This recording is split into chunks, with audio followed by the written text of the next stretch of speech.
السلام علیکم دوستوں. پاکستان گزشتہ 3 ماہ سے سیاسی اور معاشی بحران کا شکار ہے.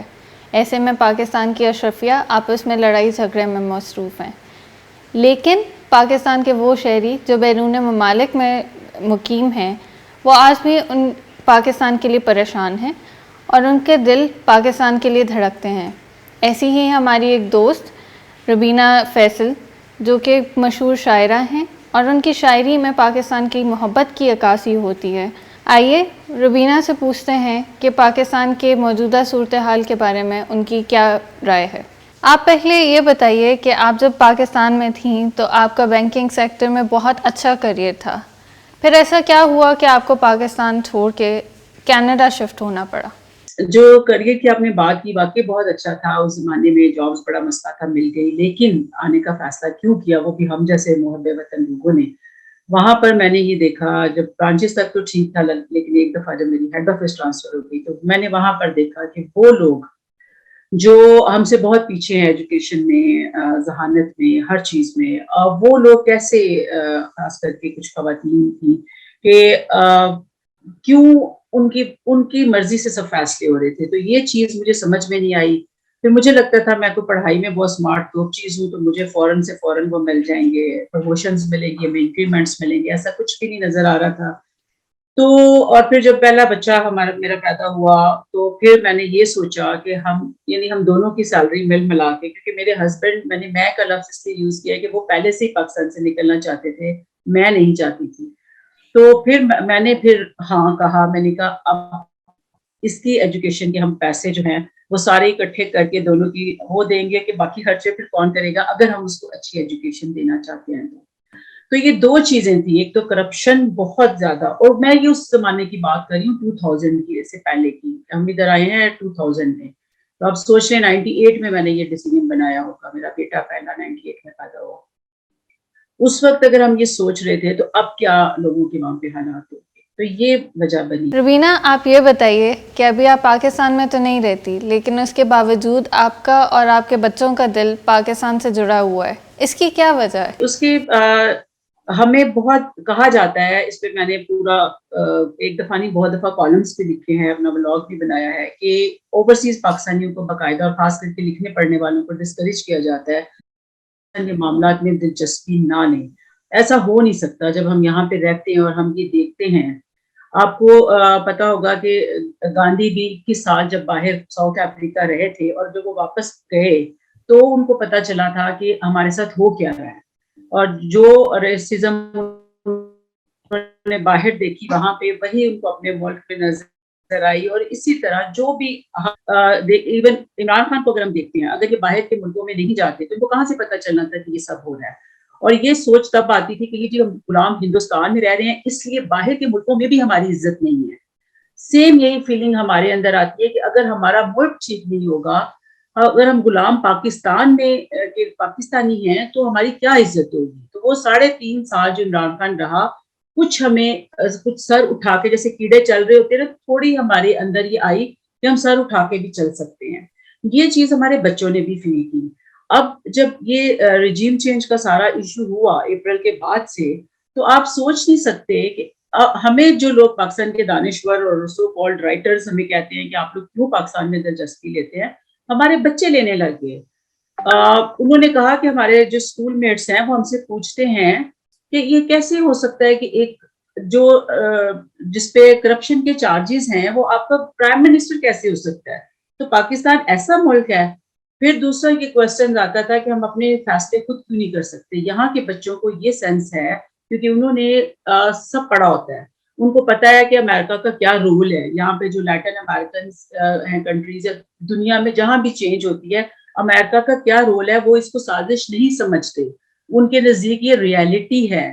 اس لیے بھی وہ بچے پسڈ آف ہوئے کہ یہ کیا ہو رہا ہے. تو وہ اینگر ان کو باہر لے کے آیا.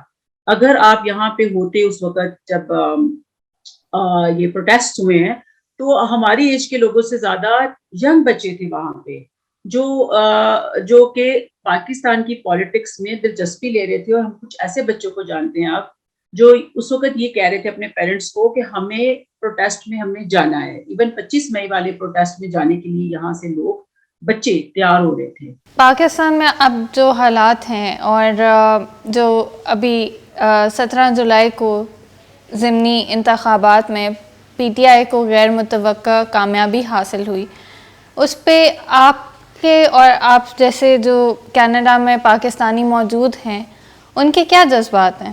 اس سے پہلے میں 25 مئی پہ چلتی ہوں. 25 مئی کو جب لانگ مارچ عمران خان پہ لوگ بہت زیادہ ایکسائٹیڈ تھے اور عمران خان نے ایک دم واپسی کا فیصلہ کیا، تو اس وقت مجھے مارٹن لوتھر کنگ کا بھی وہ مارچ یاد آیا جب وہ واشنگٹن ہاؤس کی طرف جا رہے تھے اور انہوں نے واپسی کا فیصلہ کیا تھا. اور اس وقت بھی لوگوں نے کہا تھا کہ یہ نان وائلنٹ طریقے پہ یہ کیسے ہو سکتا ہے کہ ہمیں گولی ماری جائے اور آپ کو ہمیں کہتے ہیں کہ ہم، تو یہ انہیں لگتا تھا کہ یہ کرمنل چیز ہے. بہت لوگوں نے اس کو کرمنل بھی کہا. اس سے پہلے آپ دیکھیں گاندھی نے بھی نان وائلنٹ طریقہ اپنایا تھا، قائد اعظم نے کانسٹیٹیوشنل طریقہ اپنایا تھا، لیکن ایک بھگت سنگھ اور اس کے ساتھی ہوتے تھے جو کہتے تھے کہ ہم نے ان کو، یہ بہرے ہیں، ان کو سنانے کے لیے ہمیں اسمبلی میں بم پھوڑنا پڑے گا. تو یہ دو ویوز ہوتے ہیں. ہمارے بھی یہی چل رہا تھا. میں نے 25 مئی کے بعد یہ دیکھا، میرے اپنے اندر یہ ڈس اپوائنٹمنٹ آ گئی. میں نے یہ کہا اور میں نے ایک بڑی لمبی نظم بھی اس پہ لکھی کہ تب ہمیں روکا گیا اور اس کے بعد جو ہے یہ سلسلہ چلتا رہتا ہے. اگر آپ انقلاب صحیح والا نہیں لائیں گے تو یہ آپ کو کانسٹیٹیوشنل اور پولیٹیکل چیزوں میں اونچائے رکھیں گے. اور مجھے لگتا تھا پھر وہی الیکشن کمشنر ہے، مجھے کیا سب کو یہی لگ رہا تھا، وہی سارے ادارے ہیں، وہی سب کچھ، وہی پولیس ہے، وہی بیوروکریسی ہے، تو کیسے چلے گا. لیکن اب میں پھر وہی کہتی ہوں کہ جیسے مارٹن لوتھر کنگ نے سول رائٹس ایکٹ منظور کروا لیا 64 میں، 65 میں ووٹنگ رائٹ، تو وہ ایک چل رہا تھا آہستہ آہستہ. بالکل اسی طرح قائد اعظم وغیرہ بھی پاکستان تک پہنچ گئے تھے. عمران خان کا بھی یہی راستہ ہے. وہ لوگوں کی جانوں سے نہیں کھیل سکتا تھا. میں ہمیشہ یہ کہتی ہوں اس کے اندر ایک مامتا ہے. وہ واپس وہاں سے چلا گیا، ہماری ڈس اپوائنٹمنٹ ہوئی اور اس کا ایوارڈ ہمیں چلتے چلتے یہ پنجاب والے جو الیکشن ہے اس میں ملا. اس میں جو جیت ہے جو یہاں پہ لوگوں نے فیل کیا وہ یہ تھا کہ اب ریئل میں پاکستان کے اندر وقت شعور آ گیا ہے. ایک عام کسان سے لے کے ایک نوجوان سے بوڑھے اور ہر بندہ، اور ایون یہاں پر کچھ لوگ ایسے تھے جو بہت سخت قسم کے نون لیگ کے سپورٹر تھے اور عمران خان کے مخالف ہوتے تھے for different reasons. Imran Khan کی مخالفت کی بھی ڈفرینٹ ریزنز ہیں، اس پہ بھی آپ کو ایک پروگرام کرنا چاہیے. تو وہ لوگ بھی اس بات پہ سب کنوینس تھے کہ یہ جو انڈیپینڈنس کا، حقیقی آزادی کا جو نعرہ ہے نا، یہ ٹھیک ہے. اور اس وجہ سے یہ والا اس نے جو راستہ چنا ہے چونکہ بہت لمبا ہے، لیکن اس کے ریزلٹس ہم نے دیکھے کہ جنتا ایک طرف ہو جائے تو آپ کو جو ہے نا وہ شاخی ادارے جو ہیں وہ بھی آپ کا کچھ نہیں بگاڑ سکتے. تو پھر عام آدمی کی عمران خان سے اتنی توقعات کیوں ہیں؟ عام آدمی کی جو پرابلم ہے نا، جو عام آدمی کا دکھ ہے، وہ اگر کوئی سمجھتا ہے، لوگ بھٹو کو کہتے ہیں وہ لیڈر، لیکن میرا خیال ہے بھٹو میں نا مجھے تھوڑا سا ڈراما نظر آتا ہے کیونکہ میں نے بھٹو کو بہت ڈیٹیل میں پڑھا ہے، اس میں بہت پروگرامز بھی. عمران خان اوریجنل ہے، یعنی اگر یہ درد اندر سے اس کے نکلتا ہے اور یہ عام لوگوں کی بات کرتے ہیں، جیسے سعودی عرب میں اس نے عام قیدیوں کی بات کر دی کہ جی آپ نے یہ قیدی ہمارے رہا کر دیں، کون لیڈر ایسے کرتا ہے؟ تو اس لیے وہ عام بندے کی بات کرتا ہے، اس کے دکھ، اس کے ہر دکھ کو دیکھیں. شوکت خانم کیوں بنایا؟ عام لوگوں کے لیے، ہیلتھ کے لیے. اس کو نمبر یونیورسٹی کیوں بنائی ہے؟ کل ہم اس کے فنڈ ریزنگ ڈنر پہ گئے تھے تو شاہ خانہ پہ اس پہ گھڑیوں کے الزام لگتے ہیں. $2 لاکھ آدھے گھنٹے میں لوگوں نے اس کے عام پہ اس کو دان کر دیا. تو وہ بندہ، یعنی آپ کے لیے ایجوکیشن، آپ کے لیے ہیلتھ، آپ کی یہ جو شعور بھی وہ دیتا ہے، اپنے لیے تو نہیں دیتا. 70 سال کا ہو گیا، اس کو کیا چاہیے؟ وہ تو یہ کہتے ہیں کہ جو ہمارے بچے، لوگ پالنے میں بچے لے کے کیوں آ رہے تھے وہاں پہ جھولوں میں ڈال کے؟ اس لیے کہ وہ اپنی آنے والی نسلوں کی بات کر رہا ہے. ہم لوگ جو اس سسٹم سے گھبرا کے آئے تھے جہاں پہ ایک لوگ کلاس یہاں کھڑی ہے اور ہم یہاں کھڑے ہیں. میں نے یہ پڑھا ہوا ہے، مریم نواز کے جو چھوٹے بھائی تھے، یہ میرے کالج میں ہوتے تھے افسی میں ہر دفعہ لکھتی ہوں. ہمیں ایسے لگتا ہوتا تھا کہ ہم کوئی پتہ نہیں کہاں کے کیڑے مکوڑے ہیں اور یہ لوگ پتہ نہیں کیا چیزیں ہیں. ان کے لیے وہ پارکنگ والا بیریئر کی رسی بھی کھل جاتی تھی، کلاس کے آگے جا کے ان کی لینڈ کروزر کھڑی ہوتی تھی اور ہم لوگوں کے لیے علیحدہ رولز ہوتے تھے.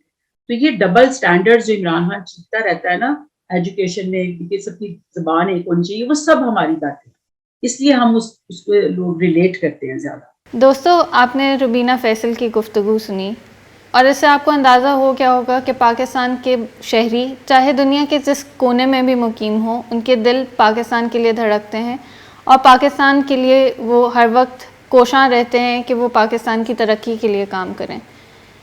امید ہے کہ آپ کو یہ گفتگو آج کی پسند آئی ہوگی۔ اللہ حافظ۔